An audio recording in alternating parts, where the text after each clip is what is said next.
Yabakwa ba fe nyabreneti sare nsam ni nchemo ankasa etie ye hyansam no ase ya de kwesirement fido na ba betodwa sak akwamukafo benum bi womo akokoro no ba mawi akire aposifo tuo no aka emu ba ko afe ni wanya mfie aduo no 20 years ama wato na nanam nsiedo wona aka nso de wonti akawura ama aposifo gu won so den ya wo hwehwe won ni nyina ne sesei akwantufo a won akodi dwa a womo ba ene yankrankurekura won machine na kwan no so won boto won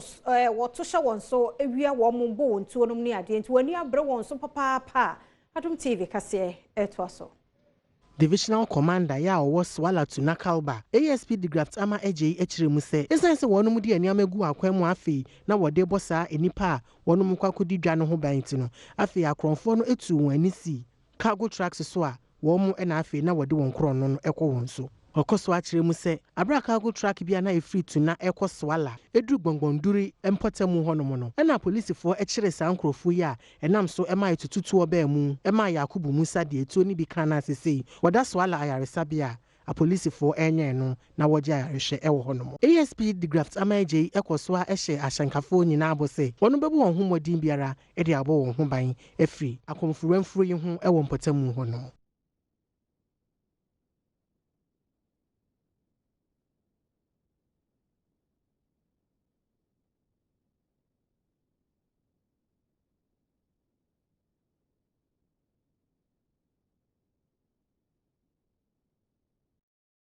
Yanto Premotobre Kasee no so na yemonwura yensam foforo emu na yebekọ bia east ene bia west aba betodwa so na nanmo akuafo sese wo muntumi enko kwaye ne mu biem ni nyina ne se emua bi se bia wokọ akan kasa mu ebeka so sa wo mo age ekuro no oboso nti na nanmo muntumi enko kwaye ne mu enko nkodo ayo hawo ede ama wo mo Adom Kasee eto so masa mo masanya gro mu ko zuo mu Samuel ya yefre wo mutansere wei wonum ewo bro bi ewo won munti no wonum ko akuafo yefu so a na wonum ase won no ba ye nyina Adom Kasee ama ne bonibu a Augustine ene enipa bi a wonum ete kwame kobikrum ya ewo bia west mensini ni mu etwetwe nkom mo de tudwa se sese kura no emu yakwa kwotena wonum nsuo mu a enu nti no wonum ntimi nsensuo bi mfanya afu ankampes wonum etimi de bia de dwuma ewo fie wonum nam sayo so de adesede ato aban mu se enimanimu ya won fa nu emapiti kuro ni mu fama wo mo eba so mutumi buma nchansi nsuo mu nyina omutumi fumu fie ha nyina wopie na akoba ba onye ba bi kura mfa na esi wodam kura nyina dam kura na anom ha adwe ne kese mu kwohyeche dan wodua de susu na omagu so akeka so ase no wo mo ha adwe papa no mo kan to be bi kura woda kete so be unse mo na to awdam ho na so mo bo mo pampan te se DDT no me ye me nkokọ kakra da mi bi nkokọ na nkokọ be yensia bi so obi on ani be ye 2 hours kura nkokọ ni nyina awi na mo ni timi basa che se udidi kura o mo pampan nti wuntimi nidi nti mo ani in fact o mo ha ye awie be piese ya menya wo no aduane kura wanhwe ni ya na obi atu na mo ba so ache yensuo no ayenom no ni nyina o ma fa so kura o ma tete agum kura nti ye kwa ye hunu ba bi a ye be sansuo anom nti emwa no mo ha ye pa nya agro yes rabai so pen rumrai na intimi nkumwa na yesa ya ye bibia nye ye timi no anso hie na di paturu nso stay nti si de emum ya pa na kwame bi ya wotoso miensa eno ye ohene a wo se hwukwame kurom na wonu nso kyekire mu se Samuel ya wonum etu aba kurom honom no enye ni peti kuro ni mu na wonum ha wonum keke ne mum wonum ense wonum kokofu nso here for last year na mo started buy na ya senketu akoro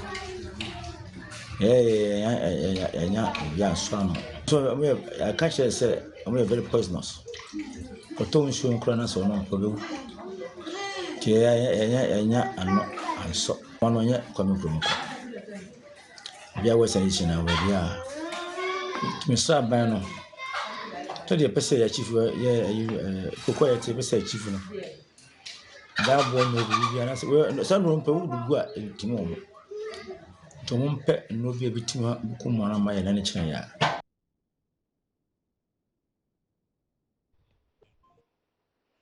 Yanto Premotobre Kasee no so na yomongura yensam foforo mo na rawosam na no pay esie wo doma ekurede chiramansu kwa apenkro ana apenkro ekọ wamnafo ni nyina ne senkwanhia sie nipa num wormoto na nanom ensie do na piesie nana denchi ya wono na nani hunu nsem ni bie no wa homa no so yede ni nkomo na yenhwe de nti ema nkwanhia ne si ye piesie nana wiei wote yenka ye mo ha do ba Adom TV Premotobre Kasee so na nkwanhia ne si wo hepote ne ba ne sei minua won se obadma ahinkura na okọ eye kiremasu a from doma to kiremasu no a very short distance pa na mum se wotra eye kiremasu na okọ wanafo awuram wo wamfi abesana kobirekuma kiremasu ene wanafo ne temu kuma ba ko ha retro ampenkuru na se wufiri eye kiremasu ekwa ampenkura eye bipo bi ewo ha no kwasem bi so yo hyenkene na wuni nkwa ne so a ahwa akwanchia pa ena ebeto eno ena nanu kwasida doma na kwasam yamte asembe ne nyina ene se 207 a orange color walodu e the piece of cat a obesena akobikum ene ina na tese akwanchia kese pa asi enanso ema mperemfo so ekwa mobile phone FBN ema ntentama yamfe tu ekoye na mpa yekokoduru ho no na ayabese ka no de akwakwohye wuram babi pa na yene omo na omo ho pe ni bi edidi nkomo emamo ekire se ka no backtie no bako ena epaye enti epaye sa no na driver no hu de obeyi bia na odene na ekotia brake so na asankanfo mo twika nso achekire se akwanchia ti anasa ka bi tire paye sa enye brake so ena yetia enti ekoba sa no ka ni ebufa so be semprensa ena kwan no nso monku anasa amana pa da ho ena eja ka yi ekokoto ma ere awda ho samsa eba bi sie yekokoduru ho no na eye aberwa baako a wanya mfinsha be se aduoson de na chese wato anana wonse do niyema pai ama na nso na chese niyema de nyina na api na uhwe kadima na nipa maako be se dumienu ana na omo ewom eni nti maame etirim sa no omo efa apiafo no nyina ede omo ekọ eye wamfie aban aza sabia ewo ho na yegina ho a eja yehwe kwan a yebefa so aboa na ebia mekan ebi mpa na obi hye ma yebe do ho na yeyi nipa na bese sima adua pa pepe na omosans efe yense nipa nan asanso afim eda kama amen ho a okaboma na tesa akwakoye nipa enum na yenso yeboy ho modi bia ekowura hospital ho ekohe apirafo no kwasem bi yekodu ye no na bi mutibiam na enye ye ne tikwa paya ye ne nsemabu abu na apirafo na anye nyana pa na ni namu no Dr. Pina na owa ayasabja ho eka kire yen so mo so bebo ho modi bia so mbetune asa ayarafo no yade na nimia se owe omo amufi nipa enum na awrawo sema ewu ni se na ba ko ye pemfo a owe ma aka be se bo so nienu na nipa na watuni awa fa na ho na ba awrawo sen kukusi yen ntintama pemfo e de pemfo no to kama omo de na ba doma hinkuru aban ayasabja so mo e ba ba hwe e bia ne ba no omo betumi agini e na sen kubetem anampo anamfofo bi o betumi tu e de aboa na eno so do no nti maame na what 70 years on film no opemfo ba konso efirim nipa nu no na miensa ye ma na mienu so eye enema nti wo bepiem e wodoma hinku na no kosida kiremasu ekọ ampenkuru awuren wanafo de a yehu ye ni so ade a na awre ho pa yeda se papa pa sa wodi amane boy so abraye Premotobre Kasee na uguso a wo hye no wo Adom TV so ko Facebook/Adom TV aye wo ho o comment ni abekenkan ni nyina de ama Go TV 176 DSTV 280 mi amesomo Midday fia amankwa tamaklo nyabre na afi hwensam foforo so emu osofo bede akira o share foreign affairs so ora Charles so redu ene ne ekasasa aban no si gina ye bia wonsi po se yenuanu asabi wakodi nsenseme ewo bi man so esan COVID-19 no ye kwa kofa wo mo aba na bibi etesa ene nsentwefo nhyiamudie akoso na no ena nsem we eba abonten a osofo abede akire ede anu yie emai. I'll take the cost aspect first, maybe for the lab. We've so far done about 21,000 plus tests. And the conservative estimate for each test ranges between $50 to $65 per person. If you look at the kits, the extraction, the operational costs, and the human resources costing about that. This excludes the cost of picking a sample and delivering it to the lab. And so it's quite a very expensive undertaking, but it's worth what we're doing. treatment, I would say, is free for all, and the government picks up all the bills,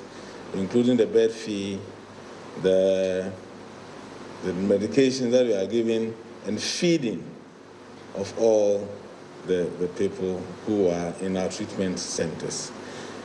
I will not be able to put a strict figure to that, but depending on where you are, if you move all the way to the ventilator, obviously the cost of care is quite high. And the Ministry of Health picks up all the bills routinely to look at how these are managed. So we'll need to do some further costing to see, on the average, how much it costs to treat a person. We have a figure, but it ranges from mild, moderate to severe and critical cases.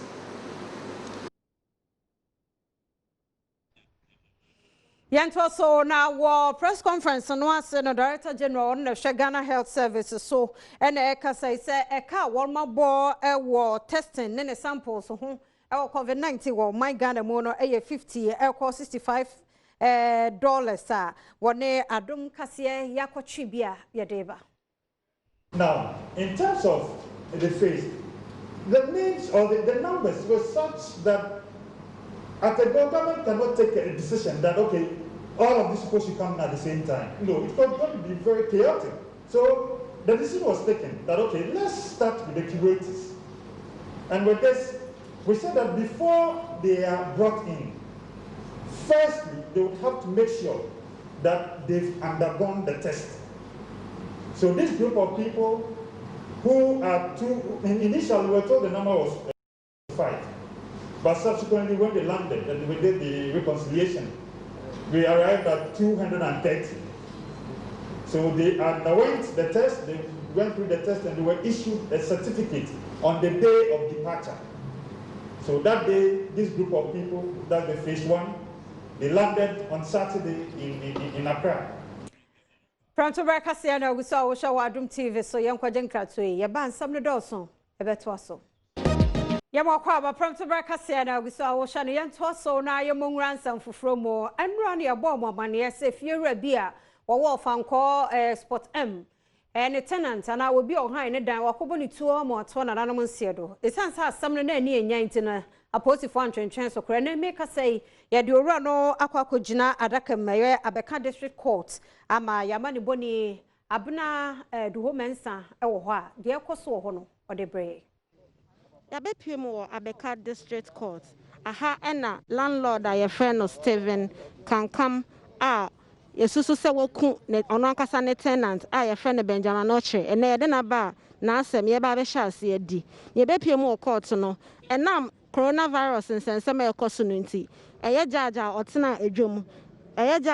edwom her worship Mrs. Adra Echama Ofosu are remanded to police custody ni nyina ne se nka ese ye remanded ne ye de no konsa wom anase prison na ewo Accra ha ne bi na mom because of COVID-19 nti ese ye test na ne ye hwe se or negative status a ene na nam so ya remanded to police custody na in attendance no na eye onipa awu na tenant no na busuafo ne ne nafofo wegu ha bebre omo shata de kokko ni tuntum a ni nyina ne se omo pe justice e de amomoba no otonnom afa na oba be ko bi nkasa me yodifo ba sa me ba na nya me ka cha mo se onye akra na nkasa na nanu kwesi ada me wofie ene e frɛ me se yaku me ba no ti me kwa ya asema e kan ya ne se akra no o haidano ma many friends say time na so ope o say an ti say ade echi ya na ne be friend say o hia no ofie obium on pese the time so ade be chi na akura no so waso da say boy ni di tu aba ne so enti wakopa dan ni bi Sunday na ye dan ni mu adwuma a wo be yi ne nema ene sabranti ewura ho a ofre no sutu no enti se nyanya mempo na nadamfo ho no dwane ya enka okumo no so enti e die ni hwe ma me ni so we scared he we rade ne nokra baby abefa no na me nkonkru ni akire ye de awurade ne yeboafo na me na ye de ne ye ho ato no so a wani ye hwa moda no ona ye hwehwe ne se wo ye ntanginafo oni maye lawyer bi obeji sika bi de e ja na me awurade me modua me de na me awurade do okaso obi nkasa bi no awurade ne ninni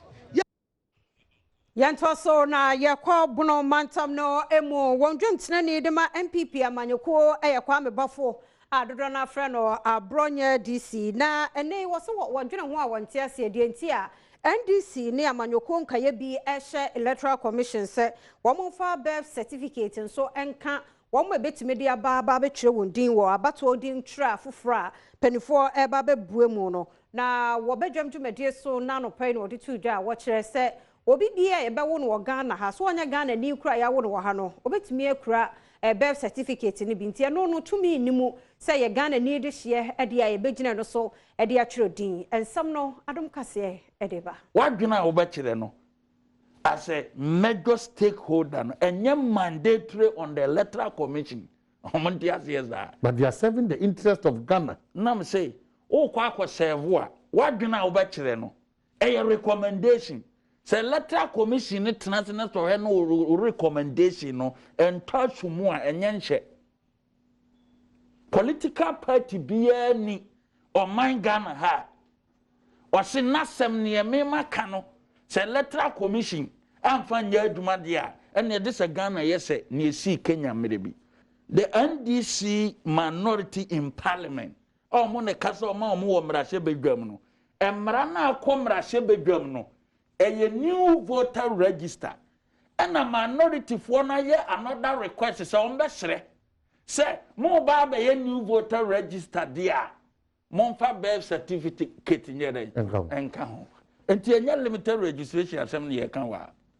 sa request na mo minority for ye omra se bedwam no say yes electoral commission for ye hu say mo ba be new voter register ni yabasre mo say monfa birth certificate enka me ameno tie obi ka kire me say yemfa birth certificate enye one of the requirements so far as a voter registration is concerned. I would disagree with the person. Nienti I may disagree with the person and say so far the Birth and Death Act na 1965 at 301 na e make provision say obi a yebe wo no oman Ghana ha irrespective of the person race or country of origin no as a say nipa no ye man birth certificate so what must say ateneka no matter where you free ya wo hanen kwa de birth and death act no 301 say ye nya wo ye Lebanese ni wo ye China ni wo ye Burkina Faso wo ye Togolese ye wo Ghana ha emra ne say ye ma birth certificate and to say the birth certificate ni kokoya requirement dia say no na be wo betimi de no age ye friend say voter ID card dia na che say Supreme Court decision in Abu Ramadan versus EC and Attorney General no decision be useless in the sense Supreme Court ka say nienti ayi health insurance ya film say health insurance no enye Ghana for nkwa na issue ahowo muti kro market health insurance card nti ehun hia say ye registration ya ye de be requirement the same thing applicable to the birth certificate enye Ghana for nkwa na issue birth certificate.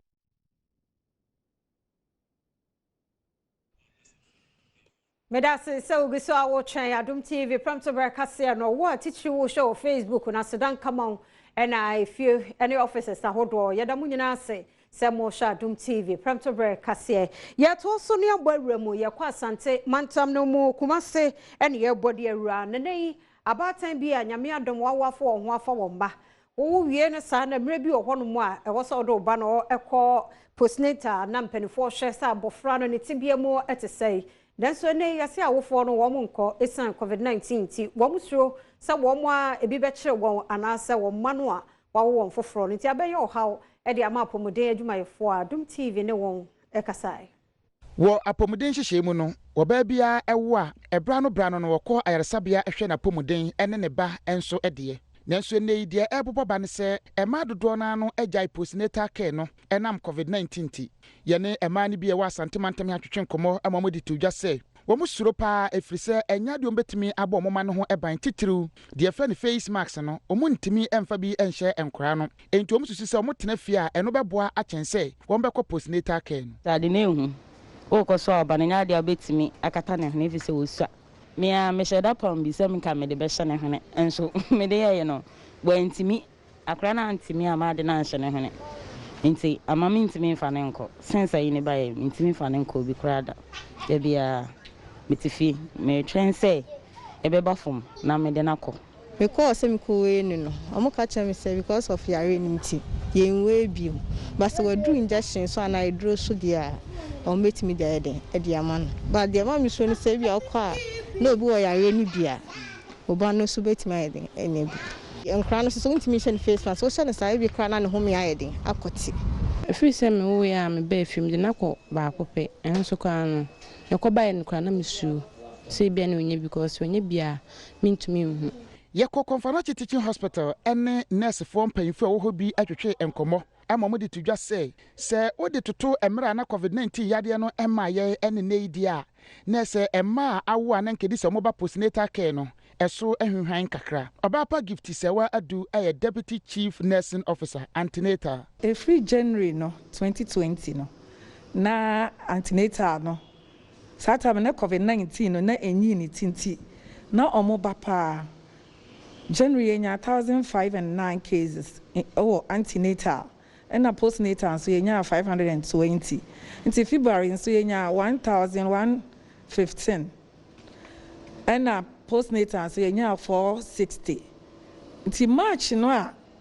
every middle of the March na COVID no you recorded first cases near no na afedie na antenatal no na esoti into 1,019 antenatal postnatal no so yenya 265 enti eba se lockdown ni ba mu no na afede na omo babate na omo makese aha aye Suntraso government hospital Dr. Ajakupoku aye medical superintendent every say yare yi ba yi ewumu se enipa dodo eba yare sabia ha no eso ate de nanso bia mienu a eso ante ebesi ne apimfo a omunyim ombegya ayarehwe ene enkoranketo a ebra so se ombewo mu mpane entete no ombe kasa ekọ yese entanya mofra no dodo no a ejina so enti motafo no de na mo ba mo face man na mo maame no de no mo boje so ombedu ha na bia ka kire on se omumo nanso mofra no utimi hu se omuno maame no preso o de bo ana wate visa bofra wo bosume ensia ene afe no de wo ye de ko bo no face mask so bayi ne home kura beti amayi enti na yehu se omuno maame no preso nana awuku denchembo amane eboni Yemfree Premotobre Kasee na guso a wo hware yento so na yemonwransam fofromo nanansan komo ekoso fa mframaja gas ne bono ene ne ya eye na Chamber of Petroleum Consumers ena womo ede ho nsam abaye Copec ya womo pa no ye de free Ghana gas mpanifo ho nso de won nsam no ababetodwa na ene no yebekwa ahoma no so na yehunu se ene ya no ye no womo bojo so anasa sai enetie nsembe no womo pese mpanifo enka enkyere womo no yakwa ahoma no so owura Duncan Amo executive director wada Copec ano ewa ahoma no so na afi owura Gabriel Kumi so vice president da LPG Marketers Association ono so ewo zoom enti nei nipa mienu ni no womo ba bedi nkoma ye be hyase free owura Duncan Amo a eho na fe wachre ya idie Ghana gas mpanifo no so enye emaye owura Duncan William Amo a sa wote menka wie ya memo akwa abado ba Adom TV Premotobre Kasee so meje Duncan Amo so na Duncan William no so sa no so meje so sa medase papa pa na chre ya Copec fo ede no mahu wo Ghana gas anase atoabo gas no eho enye anase ne bo no na mo problem go ho ensem bienu ni nyina ena emese ye bisa se Ghana gas fo emfa nchiremu a eto asomu emre yen ne Ghana fo nyina okofa LPG ewo eno so ye chemical ewo sebe the obeka ne set ne quality parameters ana ne standard so wo ton LPG ewo Europe any baby a temperature no wo from a na u boosting the kakra with propane because ube here and not to bring it to a certain flash point. But over temperate areas is a Ghana. Nanka ube here say ube more butane than propane. Because butane no no beti me a manage or temperature na wahano. Unfortunately, some no workers say no. Ghana gas from a jar, say yeah, Toma Ghana for the do na no. It is more of the propane no than butane. The other kind is propane butane ratio no. Normally, per international standards, it should be butane of 70% or even 60 at worst. Now, when you're propane of 30 or 40%, unfortunately, no, I penny and a Ghana gas able propane no more for Ghanaians. Now, the one science one ebini say offer propane no more. I know yes,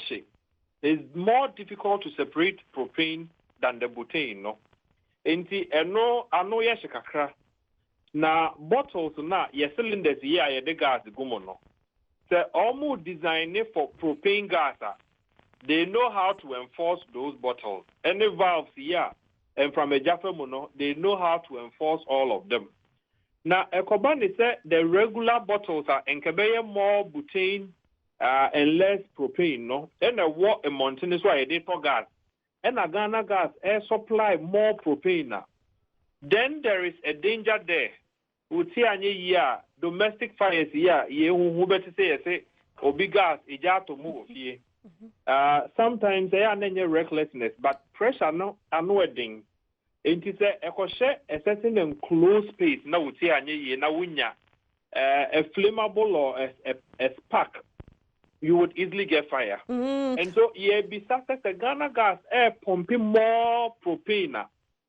And your bonnet. But they would need to come out clean and educate Ghanaians. Say, a jana and from a jana free in your honor. Say in that here, bottles are etimi containing some from a jano. These are the specifications that say be uyusua eboa. Even valves no, one was water or gas no between bottle no and no cooker no, the tube na and from a jana no. And also no, there are specific ones that you design for propane. Oramwa mesai about ho me call LPG Marketers Association vice ho ura Gabriel Kumi ho na me ba wa ba be kire say we no ya use no for how long me ba ho biom to de gina so e ma ye nti we ni zoom yen ko ura Gabriel Kumi ho no so e kire ye ura Kumi awie wo te yen kan ye mo ha 100,000 waji a truck I'm so woman mu twitwi ye kakra so to me nka ye dia enti we no ra dankanamu a wo de atudwa sa na mu hu no na de na mo ntuo na mo so atudi afa ho akotue sika Yɛwura dankanamu asɛm a wɔka no ɛyɛ nokorɛ todo ɛyɛ gas a yɛfɛ free atoabo no ano ɔhye paa kyɛn gas a yɛ importe sɛ ɔbɛhwɛ bɛɛ mfie bɛɛ nnan anaasɛ Orage Balamu sɛ wote menka yetie o have a problem with that but when we the Neto nkapa yankasa ewo zoom no so enti ewu wo TV ne so Yankopon ya yesum ni yo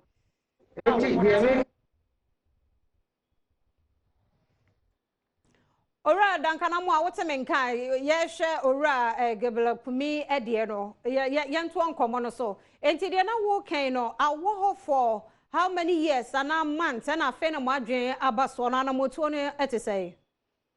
me say sir in some you know obehwehwe mu kakra and you will keep asking questions na the entire year ba mountain so to even talk about this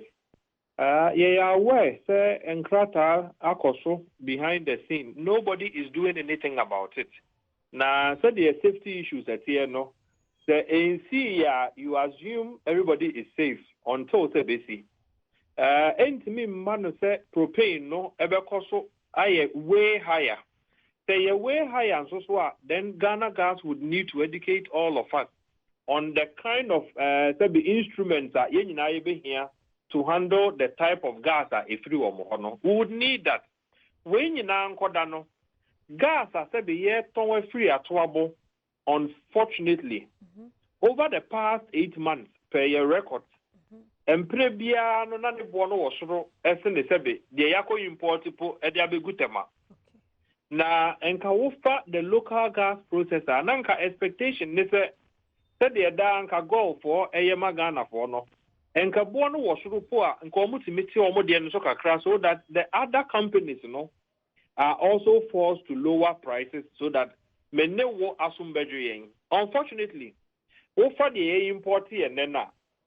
or they compare the Ghana gas and the Mountain, you would realize a disparity in pricing. I said the Yako import every aman sign job at the Abano. Etia insurance, etia freight, etia premium,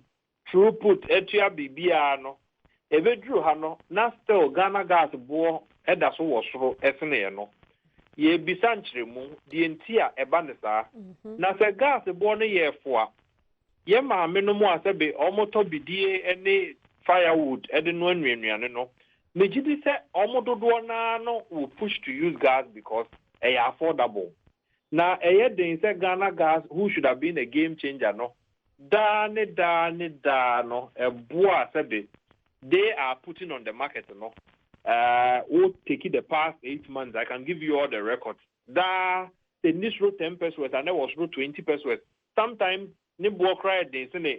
imported gas by sometimes 40 pesos. We do not also understand. Ghana gas and almost says here.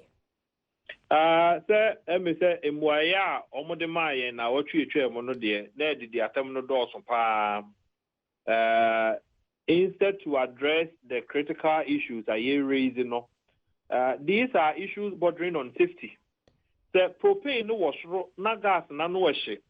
And again, because LPG or gas, LNG, no, naturally can need to smell beer. And for us to be able to detect the gas in here, no, you put some chemical, other friend is the odorant, and now mercaptans, no. You inject some into the gas in order to be able to tell, so that, and yes, it's a normal, I mean, from an oxygen and the baby. So you inject it with mercaptans. Whatever mercaptans and other odorants, Ghana gas and so the good gas no. Okotobia, Obehu said the amount of